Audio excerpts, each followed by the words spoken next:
Class 9 দ্রবণের গাণিতিক সমস্যার আগের দিন 5টা অঙ্ক আমি করিয়েছিলাম দ্রবণের শক্তিমাত্রা থেকে। তো আগের দিন আমার একটু সমস্যা হচ্ছিল, তো যাই হোক আজকে আমি আবার কিছু গাণিতিক সমস্যা করাবো, তাহলেই আমার দ্রবণ চ্যাপ্টারের যাবতীয় বিষয় আলোচনা করা শেষ হয়ে যাবে। আশা করি তোমরা আগের ভিডিওগুলো প্রত্যেকে সুন্দরভাবে দেখেছো এবং সুন্দর করে লিখে নিচ্ছ এবং ভালো করে পড়ছো। তো আজকেও যে অঙ্কটা দিয়ে শুরু করবো আমি সেটা বোর্ডে লিখে রেখেছি, সেটা শক্তিমাত্রা নির্ণয়েরই অঙ্ক। তো দেখা যাক অঙ্কটা। বলছে 20 ডিগ্রি সেলসিয়াস উষ্ণতায় একটি দ্রবণের 500 ml আয়তনে 15 গ্রাম দ্রাবক দ্রবীভূত রয়েছে। মোল পার লিটার এককে দ্রবণের শক্তিমাত্রা নির্ণয় করা, মানে মোলারিটি নির্ণয় করতে হবে। তো মোল পার এককে, মোল লিটার ইনভার্স এককে দ্রবণের শক্তিমাত্রা, আগের দিন যে অঙ্কগুলো করিয়েছি তোমরা সেই অনুসরণ করলেও পারবে, মাত্রা হচ্ছে মোলারিটি বলা হয় এটাকে।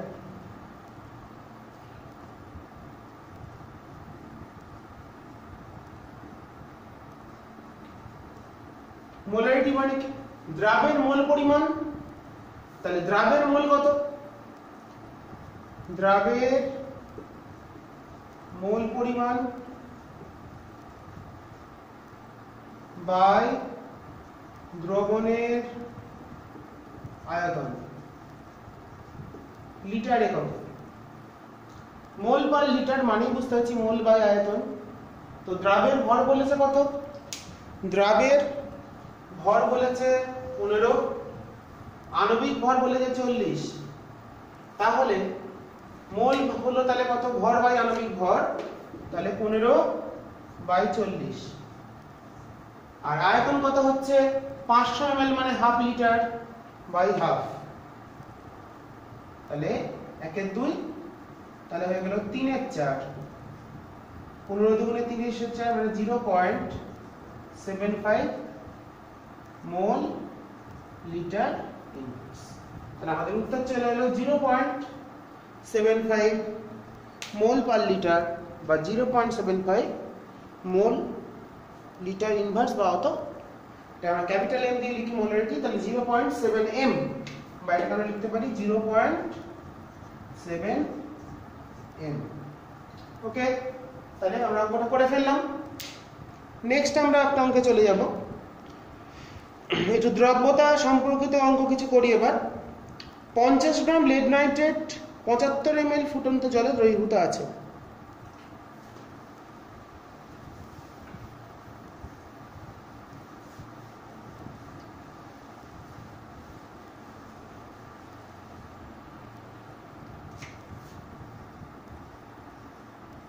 পঞ্চাশ গ্রাম লেড নাইট্রেট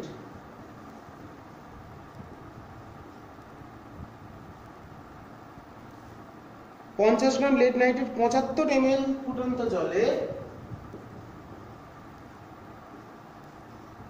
100 ডিগ্রির জলে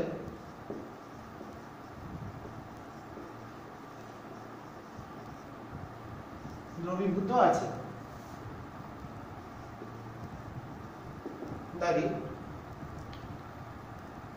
ওই দ্রবণকে 20 ডিগ্রি সেলসিয়াস উষ্ণতায় শীতল করা হলে কি পরিমাণ দ্রাবক কেলাসিত হবে? ওই দ্রবণকে 20 ডিগ্রি সেলসিয়াস উষ্ণতায় শীতল করলে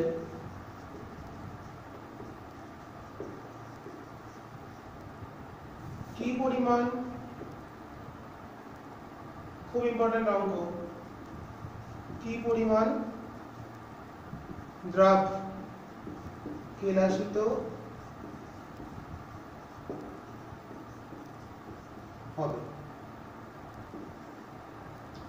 কি পরিমাণ দ্রাব কেলাসিত হবে? দেওয়া আছে কি 20 ডিগ্রিতে লেড নাইট্রেটের দ্রাব্যতা 54.4। দেওয়া আছে কি 20 ডিগ্রি সিতে লেড নাইট্রেটের PbNO3 লেড নাইট্রেট এর দ্রাব্যতা দেওয়া আছে 54.4, এটা দেওয়া আছে। 20 ডিগ্রিতে লেড নাইট্রেটের দ্রাব্যতা দেওয়া আছে 54.4। তাহলে দেখো, তাহলে যখন আমরা ফুটন্ত জল থেকে এটাকে 20 ডিগ্রির উষ্ণতাতে নিয়ে আসবো, তাহলে 75 ml জলে যতটা দ্রবীভূত হতে থাকবে সেটা বার করে নিলাম, দিয়ে সেটাকে 50 থেকে বিয়োগ করে দিলে ততখানি থাকলো।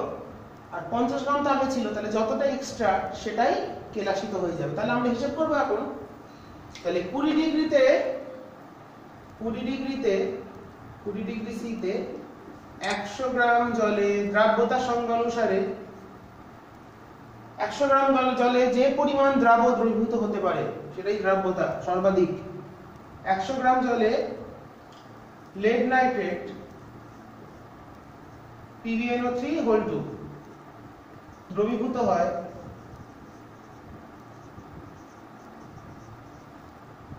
কত গ্রাম বলেছে? 54.4 গ্রাম। তাহলে 75 ml জলে কতটা হবে? 75 ml মানে 75 গ্রাম। 75 ml মানে হচ্ছে গ্রামে করলে 75 গ্রাম। তাহলে 75 গ্রাম জলে দ্রবীভূত হবে কত? 54.4 বাই 100 গুণ 75। তাহলে 54.4 গুণ 3/4। এটাকে আমরা ক্যালকুলেট করে নিই। 54.4 গুণ 3/4, এটা আছে 40.8।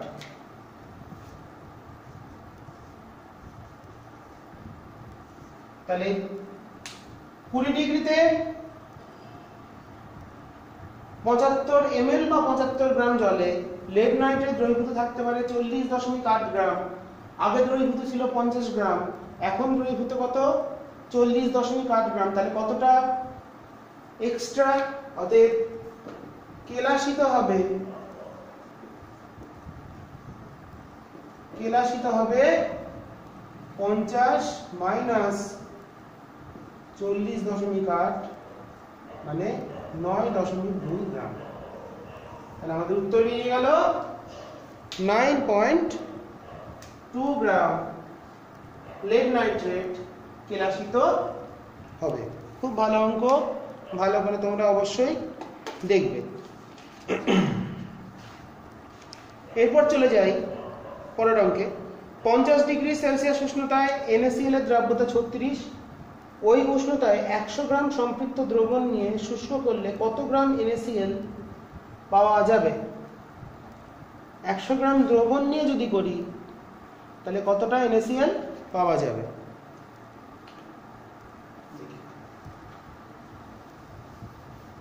তাহলে কি প্রশ্ন? 50 ডিগ্রি সেলসিয়াস উষ্ণতায় NaCl এর দ্রাব্যতা দেওয়া আছে।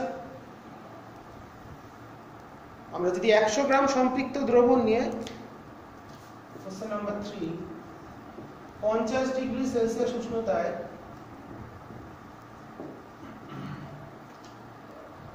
NaCl এর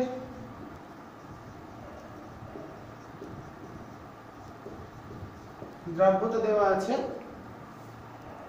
36। এই উষ্ণতায়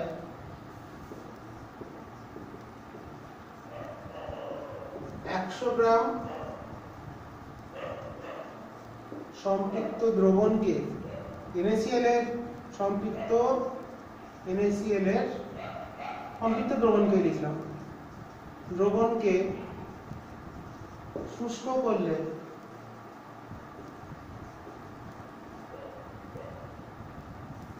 করলে কত পরিমাণ NaCl পাওয়া যাবে বা কত গ্রাম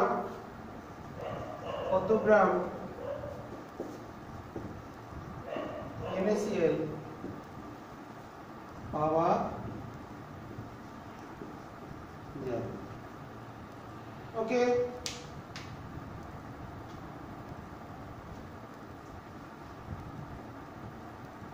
কত গ্রাম NaCl পাওয়া যাবে সেটা আমরা নির্ণয় করব। দেখো তাহলে 36 গ্রাম দ্রাবক, তার মানে 100 গ্রাম জলে NaCl দ্রবীভূত হয় 36 গ্রাম। তার মানে মোট দ্রবণ, অর্থাৎ দ্রবণের ভর 100 যোগ 36, তাহলে 136 গ্রাম। তাহলে 136 গ্রাম দ্রবণে NaCl কতটুকুনি থাকবে? 36 গ্রাম। তাহলে 136 গ্রামকে যদি আমরা শুষ্ক করি তাহলে NaCl কত গ্রাম পাবো? 36 গ্রাম পাবো। তাহলে 100 গ্রাম থেকে কত পাবো করে ফেলা যাক। সুতরাং 136 গ্রাম দ্রবণকে শুষ্ক করলে 36 গ্রাম NaCl পাওয়া যায়।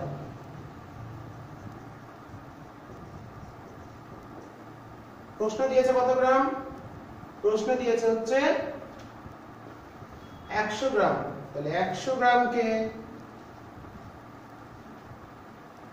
গ্রামকে শুষ্ক করলে পাওয়া যাবে তাহলে কত? 36/136 ইন্টু 100 এত গ্রাম। তাহলে 36 গ্রামকে 136 থেকে পাওয়া যায় 36, একে কত? 100 এ কত? তাহলে সেটা আমাদের চলে আসছে কত? 3600 ভাগ 136, এটা আসছে 26.47 গ্রাম। এটা আসছে আমাদের 26.47 গ্রাম NaCl। তাহলে আমাদের উত্তর হলো 26.47 গ্রাম। তাহলে এটাই আমাদের উত্তর চলে এলো। 26.47 গ্রাম NaCl পাওয়া যাবে। ওকে, আচ্ছা, 100 ডিগ্রি সেলসিয়াস তাপমাত্রায় জলে NaCl এর দ্রাব্যতা 40। পরের কোশ্চেন এখানে করে দিই। 100 ডিগ্রি সেলসিয়াস তাপমাত্রায় জলে NaCl এর দ্রাব্যতা 40।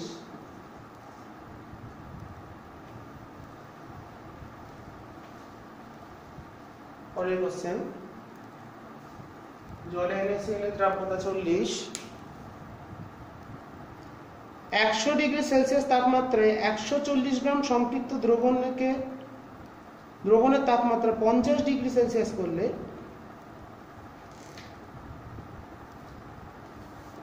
100 ডিগ্রি সেলসিয়াস তাপমাত্রার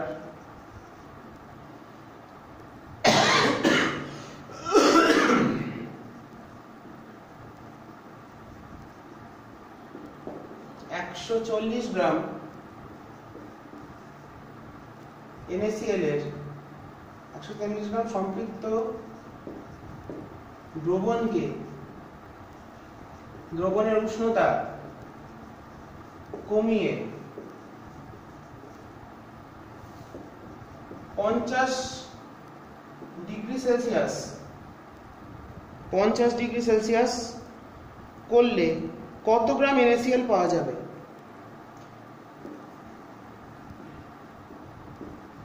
কত গ্রাম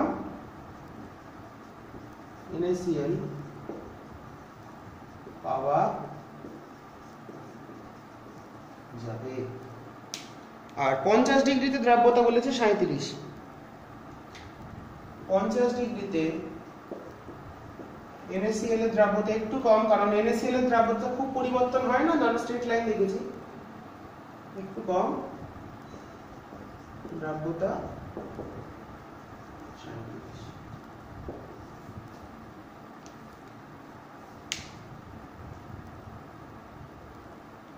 ওকে, খুবই সহজ অঙ্ক, তোমরা বুঝতেই পারছো উত্তরটা কত হবে। তো 100 ডিগ্রিতে আর 50 ডিগ্রিতে দুটো টেম্পারেচার আমাদের দিয়ে দিয়েছে, একটা 100 টা 50। তাহলে 100 তে দ্রাব্যতা 40, তাহলে জল 100, লবণ 40 গ্রাম, তাহলে মোট দ্রবণ 140। 50-এ দ্রাব্যতা দিয়েছে 37, তাহলে জল 100, এটা 37, তাহলে মোট হলো 137 গ্রাম। তার মানে যখন 140 গ্রাম সম্পৃক্ত দ্রবণকে আমরা টেম্পারেচার কমিয়ে 50 ডিগ্রিতে নিয়ে আসবো, তাহলে সেটা সম্পৃক্ত থাকবে না, একটা অতিরিক্ত টাইপের হয়ে যাবে, এবং তাতে কতখানি এক্সট্রা থাকবে, যতটা অতিরিক্ত থাকবে ততখানি NaCl বেরিয়ে চলে আসবে। তাহলে অতিরিক্ত NaCl আগে ছিল 140 সম্পৃক্ত দ্রবণ, এখন কতটা হচ্ছে, এখন সেটা কমে যাচ্ছে 37। জল তো কমছে না, কমছে এখানে হচ্ছে আমাদের, যদি জলটাকে আমরা বাষ্পীভূত না হতে দিই, সেটা কন্ডিশন রাখতে হবে। তাহলে এখানে লবণের অতিরিক্ত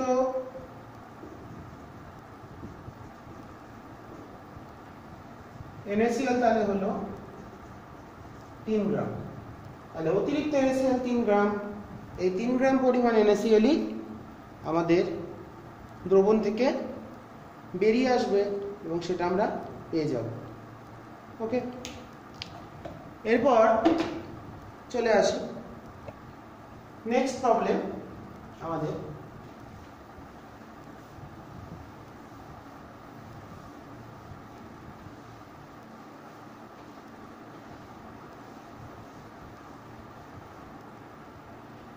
প্রবলেম নাম্বার 5,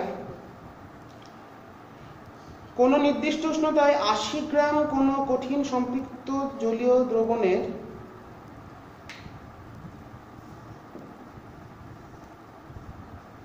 কোন নির্দিষ্ট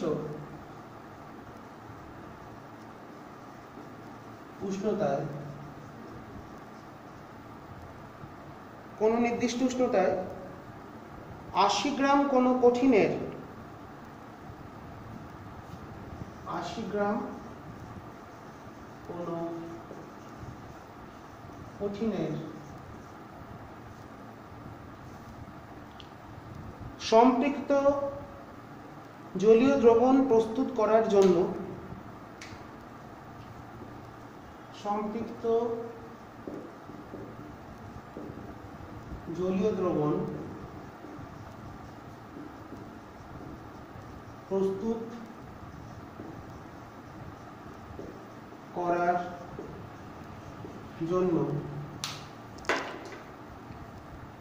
করার জন্য কি পরিমাণ জলের প্রয়োজন হবে? কি পরিমাণ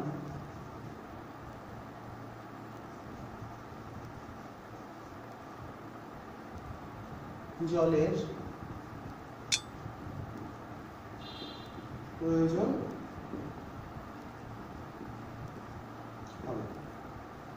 কি পরিমাণ জলের প্রয়োজন হবে? ওই পদার্থের দ্রাব্যতা দিয়েছে 40, ওই কঠিন পদার্থের দ্রাব্যতা, কঠিনের ওই উষ্ণতায়, এই কথাটা বলতে হবে, দ্রাব্যতা সমান 40। এটা আমাদের দিয়ে দেওয়া আছে। তো দেখো, দ্রাব্যতা 40 মানে দ্রাব্যতার সংখ্যা অনুসারে ওই উষ্ণতায় 100 গ্রাম জলে 40 গ্রাম দ্রাবক, মানে কঠিন দ্রাবক দ্রবীভূত হয়ে সম্পৃক্ত দ্রবণ প্রস্তুত করে।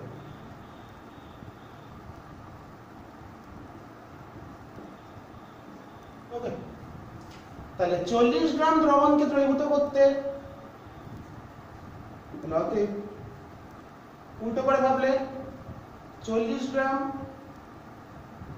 কঠিনকে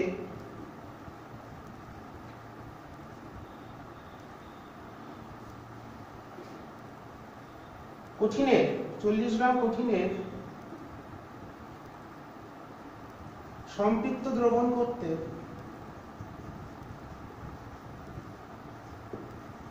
জল লাগবে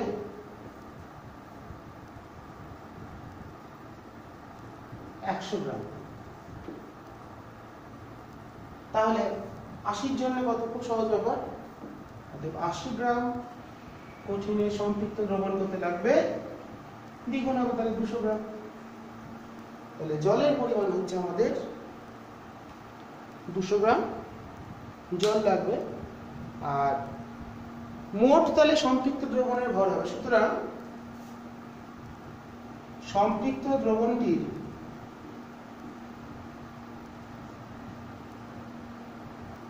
মোট ভর হবে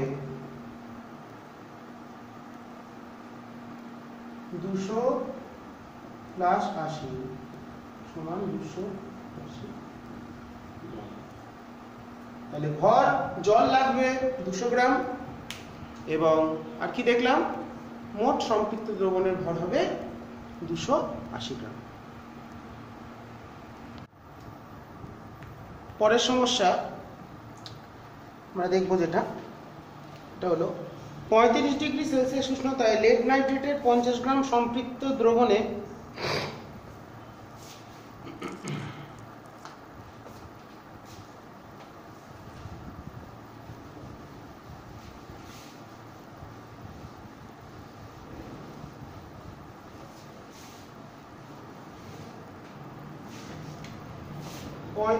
ডিগ্রি সেলসিয়াস উষ্ণতায় লেড নাইট্রেটের 50 গ্রাম সম্পৃক্ত দ্রবণে 19.8 গ্রাম লেড নাইট্রেট থাকলে 19.8 গ্রাম লেড নাইট্রেট থাকলে ওই উষ্ণতায়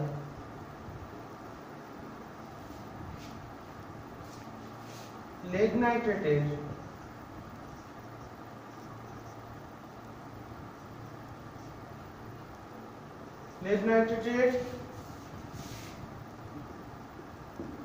দ্রাব্যতা কত? Question number 6। তো দেখো 50 গ্রাম দ্রবণ, তাহলে দ্রাব্য কত? 15.8 গ্রাম। দ্রাবক কত? মোট দ্রবণ হলো 50, তাহলে 50 মাইনাস 19.8, তাহলে 31.2 গ্রাম। তাহলে 31.2 গ্রামে সর্বাধিক লেড নাইট্রেট দ্রবীভূত হচ্ছে এত গ্রাম জল হিসাবে আমরা পাবো 15.8।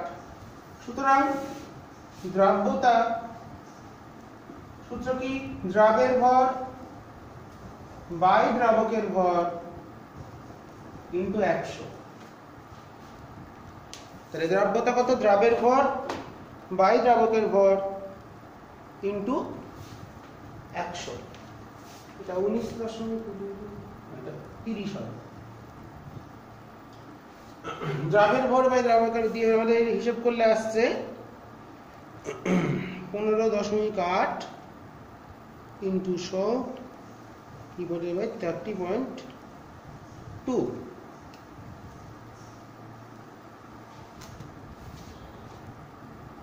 15.8 না, সরি 19.8 ইনটু 100 ডিভাইডেড বাই 30.2। এটা আমাদের চলে এলো 65.56।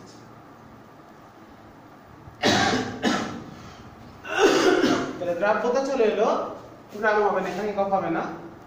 তাহলে দ্রাব্যতা চলে এলো 65.56। ওকে, ছোট ছোট আমরা অঙ্কগুলো শিখে নিচ্ছি ভালো করে। আচ্ছা,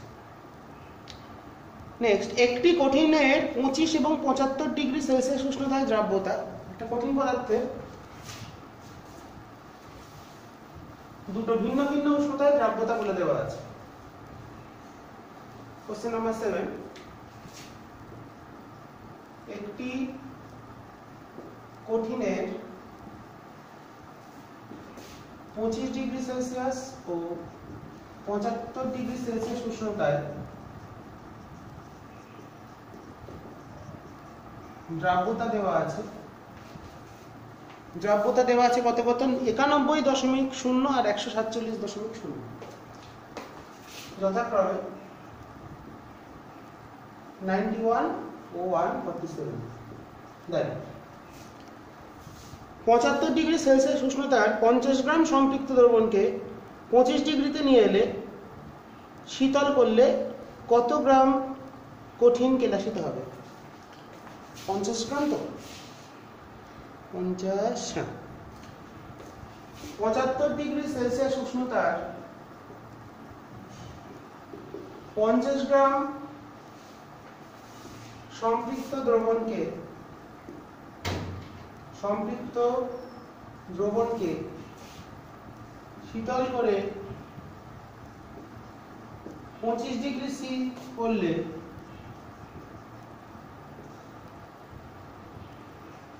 কেলাসিত পদার্থের পরিমাণ নির্ণয় করো। কেলাসিত পদার্থের কতখানি পদার্থ কেলাসিত হবে তার পরিমাণটা নির্ণয় করতে হবে। খুবই সহজ ব্যাপার। তো সমাধান করি। তো বলেছে 25 ডিগ্রিতে আর 75 ডিগ্রিতে দ্রাব্যতা দেওয়া আছে। তো 75 ডিগ্রিতে কত? 50 গ্রাম। তাহলে প্রথম হিসাব করে নিই। তাহলে দেখো, 75 এর দ্রাব্যতা হলো 147। তার মানে মোট দ্রবণটা হলো 247। তাহলে 247 গ্রাম সম্পৃক্ত দ্রবণে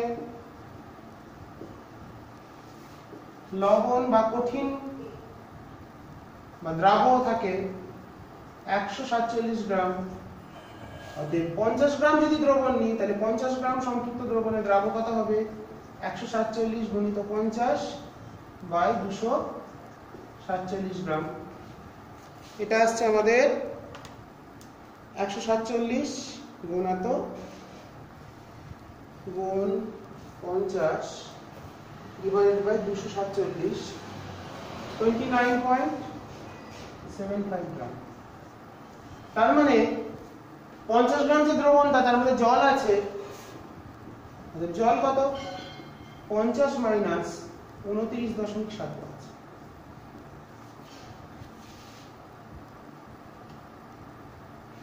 20.25 গ্রাম জল আছে। তাহলে এই পরিমাণ জলে 25 ডিগ্রিতে কতটা কঠিন দ্রবীভূত হয়? সুতরাং 25 ডিগ্রি সেলসিয়াস উষ্ণতায়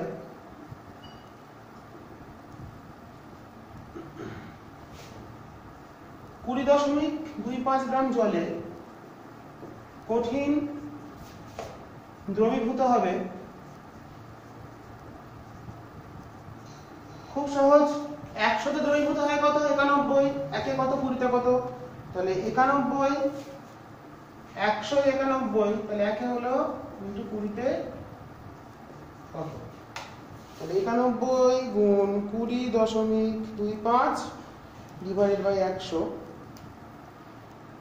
18.4, 18.425, 43 ধরবো। তাহলে এতখানি। তাহলে 75 ডিগ্রিতে লবণ ছিল, কঠিন ছিল, দ্রাবক ছিল কতটা? 29.75। এখন সেটা 25-এ এসে হচ্ছে 18.425। তাহলে অতএব কেলাসিত হবে, কেলাসিত পদার্থ তাহলে কত? 29.75 মাইনাস 18.425, 29.75 মাইনাস 18.425।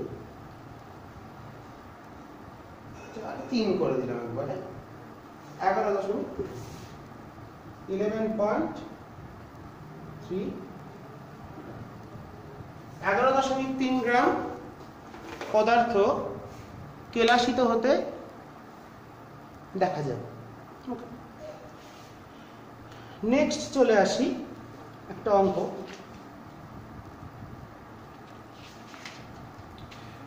কোন কেলাসিত লবণের 0.1 গ্রামকে উত্তপ্ত করলে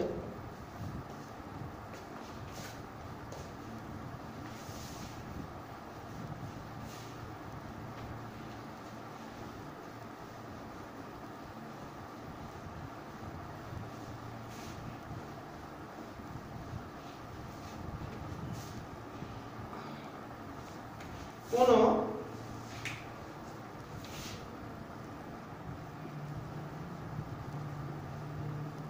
কেলাসিত লবণের 0.1 গ্রামকে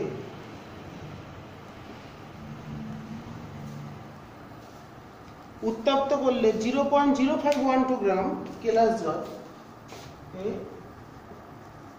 উত্তপ্ত করলে 0.0512 গ্রাম কেলাস জল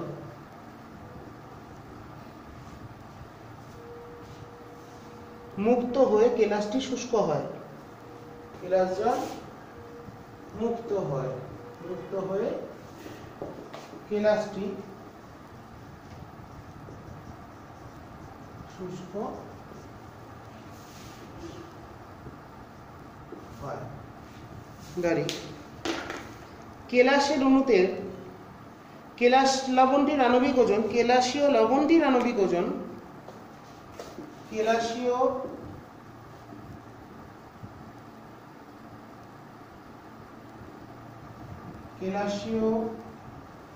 লবণটির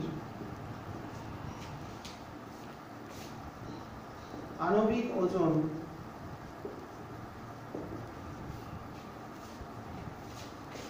246 হলে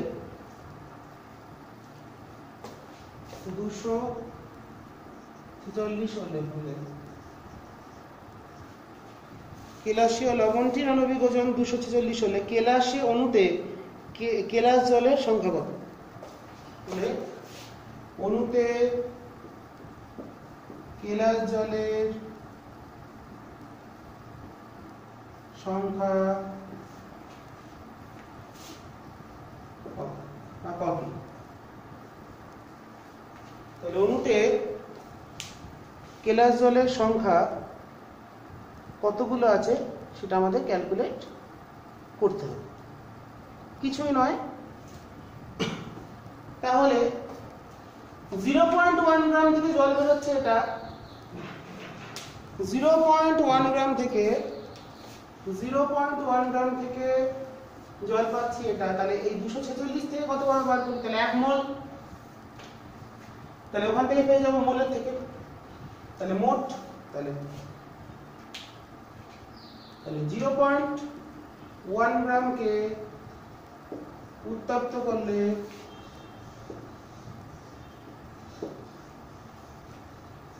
কেলাস জল কত? 0.0512 গ্রাম। 246 গ্রামকে যদি উত্তপ্ত করি, 1 মোল পরিমাণ কেলাস নিই, 1 মোল পরিমাণ নিই, তাহলে তার ক্ষেত্রে তাহলে কথা হবে 0.0512 বাই 0.1 ইন্টু 246। এটা আমরা হিসাব করে নেব।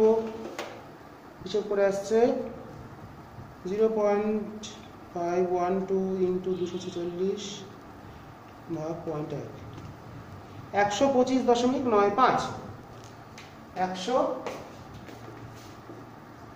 125.95 গ্রাম, 125.95 গ্রাম।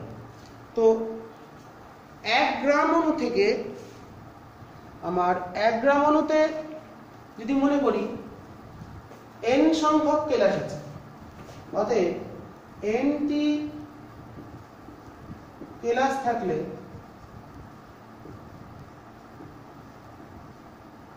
1 গ্রাম অণুর মধ্যে যদি n সংখ্যক কেলাস থাকে তাহলে n সংখ্যক কেলাস জল থাকলে একটা অণুতে n সংখ্যক যদি কেলাস জল থাকে তাহলে n × 18 সমান কত? তাহলে এইটাই n খানা অণুই বেরিয়ে আসছে, সমান তাহলে 125.95। এখান থেকে n বেরিয়ে আসবে 125.95। 18 হলো জলের আণবিক ভর বাই 18। n খানা জলের অণু বের হচ্ছে, তাহলে n খানা যদি জলের অণু বেরোয় তাহলে সেই মানটা কত আসছে আমরা দেখি। 125.95 ভাগ হচ্ছে 18, এটা আসছে 6.997। এটা আসছে 6.997, মানে প্রায় 7। তাহলে একটা অণুতে 7 খানা করে কেলাস জল আছে। খুব একটা ভালো অঙ্ক, কেলাস জল নির্ণয়ের একটা অঙ্ক তোমাদের শিখিয়ে দিলাম। আশা করি তোমাদের নিশ্চয়ই ভালো লাগবে। ওকে, নেক্সট একটা অঙ্কে চলে যাব।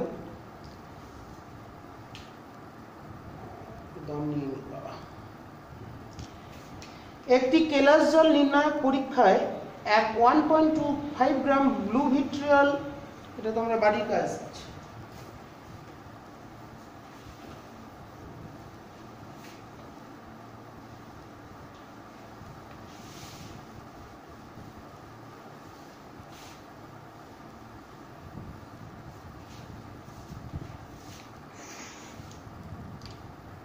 একটি কেলাস জল নির্ণায়ক পরীক্ষায় নাম্বার 9, একটি কেলাস জল নির্ণায়ক পরীক্ষায়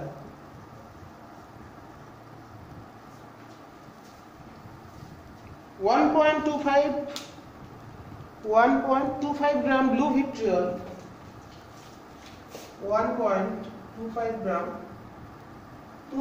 তুঁতে লিখে দিলাম, সংকেত দিয়েছে CuSO4 XH2, এক্সটা বার করতে হবে, আমরা জানি 5 হয়, দেখি আসে XH2O উত্তপ্ত করে 0.8 গ্রাম অনার্দ্র লবণ পাওয়া গেল। একটু উল্টো দিই, তুঁতেকে উত্তপ্ত করে 0.8 গ্রাম অনার্দ্র লবণ পাওয়া গেল। তাহলে উত্তপ্ত করেছি 1.25 গ্রাম, পাওয়া গেল। ব্লু ভিট্রিয়ালের সংকেত নির্ণয়, কপার দিয়েছে 63.5,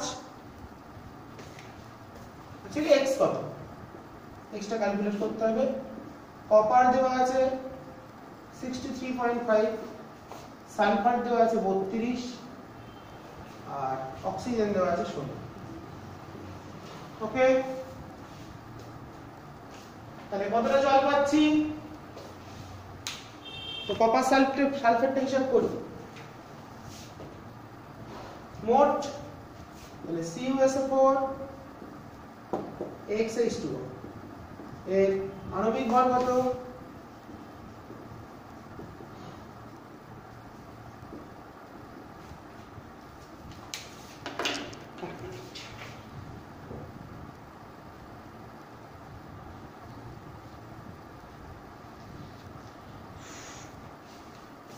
কপার দিয়েছে 63, সালফার 32, অক্সিজেন হচ্ছে 464 প্লাস x ইন্টু 18,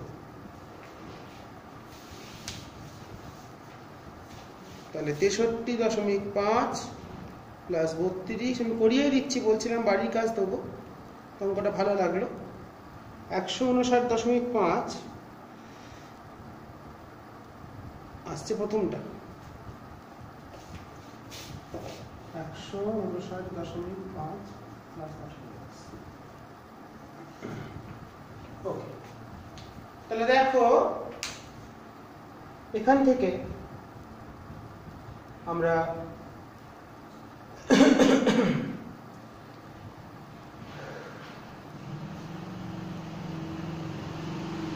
1.25 0.8 এটার পরিমাণ অনার্দ্র মানে হচ্ছে জাস্ট এই পার্টটা, তার মধ্যে তাহলে কেলাস জল কত, এখানে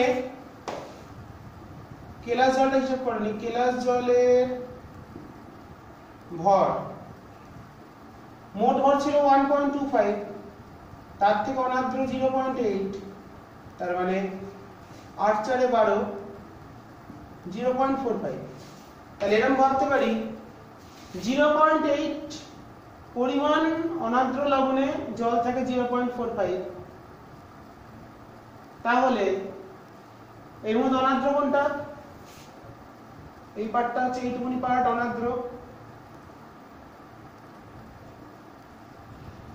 তাহলে 159 এর মধ্যে কত জল থাকবে সেটা হিসাব করি, তাকে 18 দিয়ে ভাগ করলেই x এর মান পাওয়া যাবে। তার মানে 0.8 গ্রাম অনার্দ্র লবণে জল 0.45 গ্রাম, তাহলে 159.5 গ্রাম অনার্দ্র লবণে জল কতটা থাকতে পারে, এটা ইনটু 159.5 ডিভাইডেড বাই 0.8,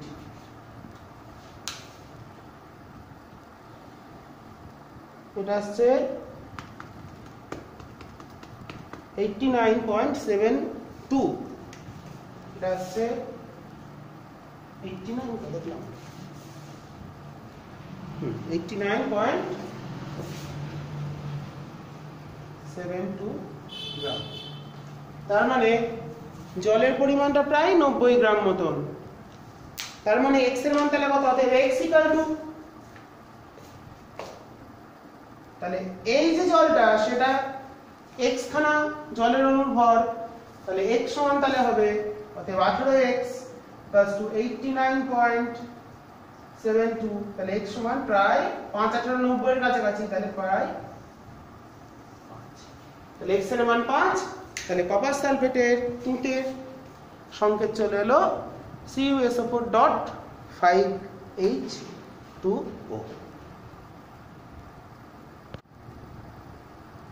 পরবর্তী গাণিতিক সমস্যা, একটি একযোজী ধাতুর শোধক কার্বনেটে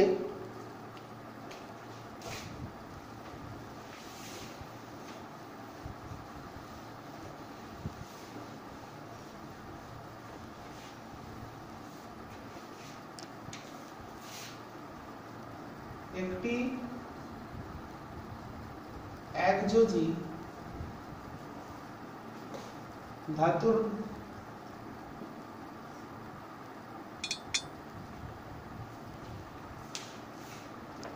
একটি একযোজী ধাতুর পারমাণবিক ওজন 23, ধাতুটা সোডিয়াম দিয়েছে অ্যাকচুয়ালি, পারমাণবিক ওজন 23 ধাতুর, একটি একযোজী ধাতুর শোধক কার্বনেটে শোধক কার্বনেটে 62.93%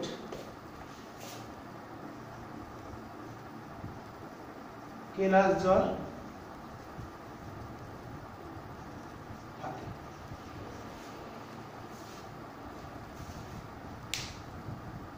কেলাস জল থাকে, শোধক কেলা লবণে কেলাস জলের অনুসংখ্যা কত, শোধক লবণে কেলাস জলের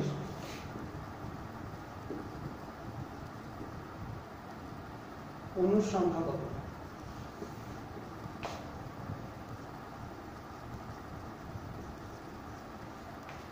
এটা ক্যালকুলেট করতে হবে। তো ধরলাম একযোজী ধাতু আছে M,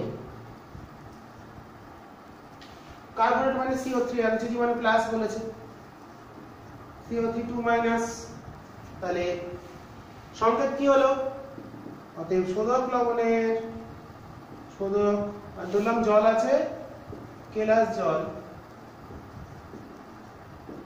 x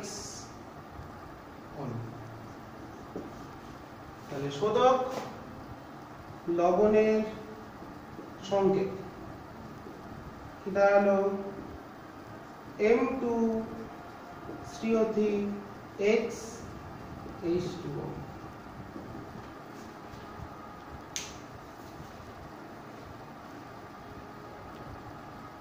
তাহলে খুব সহজ অঙ্ক, শতকরা পরিমাণটা বার করতে হবে। তাহলে মোট ভর এটা, তাহলে এর মধ্যে টোটাল যদি আমরা আণবিক ভরটা বার করি বা মোট ভরটা বার করি, তার মধ্যে 18x পরিমাণ হচ্ছে কেলাস জল আছে। তাহলে 18 এতটা হলো 18 একে কত 100 কত, এই তো হিসেব। তাহলে এর আণবিক ভর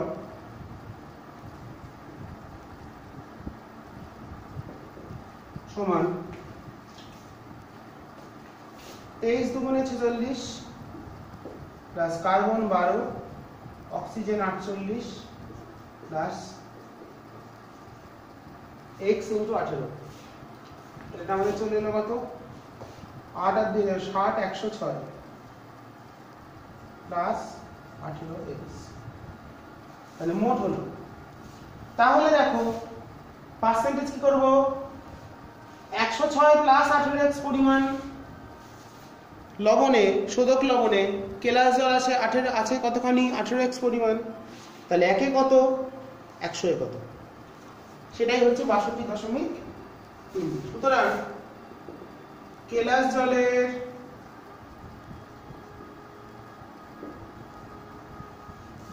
শতকরা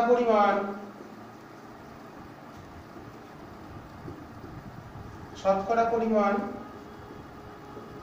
18x by 106 plus 18x into 100। আশা করি তোমরা বুঝতে পেরেছো। শতকরা যে করে করে এতর মধ্যে কেলাস জল 18, তাহলে একে কত মানে 18x বাই ওটা, তাহলে 100 কত, তাহলে এটাই বলে দিয়েছে। এই জিনিসটার যে ভ্যালুটা আমাদের দিয়ে দিয়েছে, এই জিনিসটার যে ভ্যালু দিয়ে দিয়েছে সেটাই হচ্ছে 62.93। এখান থেকে সমাধান করে আমরা x এর মানটা ক্যালকুলেট করব। দেখি এবার তোমরা একটু লিখে নেবে ঠিক করে, আমি একটুখানি 2 সেকেন্ড দাঁড়িয়ে নিই। ওকে, তাহলে আমরা সমাধান করব। অতএব 18x into 100 by 106 plus 18x সমান 62.9। এটাই বলেছে কেলাস জলের শতকরা পরিমাণ বলে দিয়েছে 62.93। তাহলে এখান থেকে আমাদের সমাধান করে x টা কত ক্যালকুলেট করতে হবে। তোমরা এটা ক্যালকুলেশনটা করবে, x এর মানটা আসবে 10 9.996 9.996। আমরা জানি সোডিয়াম কার্বনেট মানে কাপড় কাঁচা সোডা, এর মধ্যে 10 অণু জল থাকে। আমাদের 10 নম্বর অঙ্কে উত্তর হচ্ছে 10 দিয়ে আজকে আমাদের গাণিতিক সমাধানের যে ক্লাস এখানে শেষ করছি। তো বেশ কয়েকটা অঙ্ক তোমাদের দেখিয়ে দিলাম, ভালো ভালো অঙ্ক। তোমরা প্রত্যেকে সুন্দরভাবে অঙ্কটা করে নেবে, তোমাদের কিছু বলার নেই। তো আশা করি দ্রবণ নিয়ে তোমাদের কোনো সমস্যা নেই। যদি কোনো সমস্যা থাকে, এটা আমার দ্রবণের 5 নম্বর ভিডিও পার্ট 5, তো সেটা আমার কমপ্লিট হলো।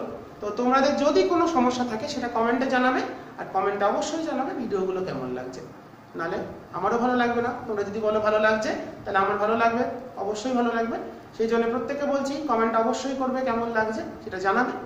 আর ভালো করে সবাই পড়াশোনা করো, আর ভিডিওগুলো ভালো করে দেখে বুঝে অঙ্কগুলো করে নেবে। খুব গুরুত্বপূর্ণ অঙ্ক, ভালো ভালো অঙ্ক করিয়ে দিলাম।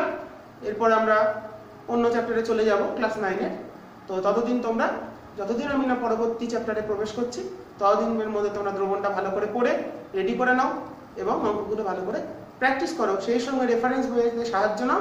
রেফারেন্স বইতে যদি কোনো অঙ্ক থাকে, এক্সারসাইজ থাকে, এক্সাম্পল থাকে, সেগুলো ভালো করে দেখে অঙ্কগুলো করে নেওয়ার চেষ্টা করো। ঠিক আছে, এই বলে আজকে শেষ করছি।